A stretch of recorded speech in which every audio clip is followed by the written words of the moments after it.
চলে এসেছি নতুন ভিডিও নিয়ে।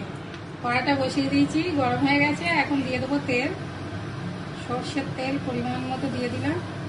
আশা করছি এটা তোমরা সবাই খাও, আমি আমার মতো রান্না করছি। আশা করছি তোমাদের সবার ভালো লাগবে। তেলটা গরম হয়ে গেছে, এবার দিয়ে দেবো পেঁয়াজ কুচানো, দিয়ে দেবো টমেটো কুচানো, আদা রসুনের পেস্ট এবার দিয়ে দেবো। রসুন দিয়ে দিলাম, আদাও দিয়ে দিলাম, এর মধ্যে সেরা কাঁচা লঙ্কা দিয়ে দিলাম। এবার দিয়ে দেব হলুদ গুঁড়ো, লঙ্কার গুঁড়ো। এটা একটু লঙ্কা বেশি করে দিতে হবে, ঝাল ঝাল করে খেলে ভালো লাগবে। দিয়ে দেবো জিরের গুঁড়ো।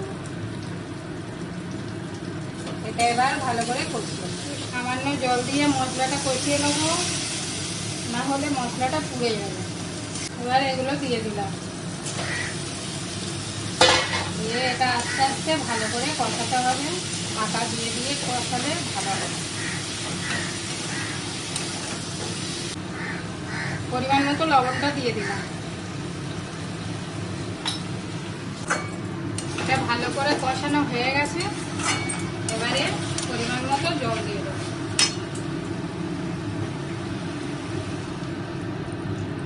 জল দিয়ে দিলাম, এটা এবার ঝোলটা 10 মিনিট লাগাবো। এটা হয়ে এসেছে, একটু গরম মশলা দিয়ে দেবো।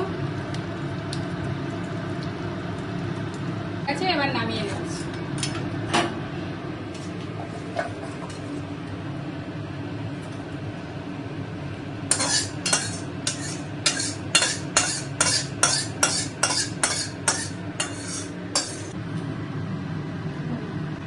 ভিডিওটা ভালো লাগলে লাইক কমেন্ট শেয়ার করে দিও। আর দেখা হচ্ছে অন্য একটা ভিডিও নতুন রেসিপি।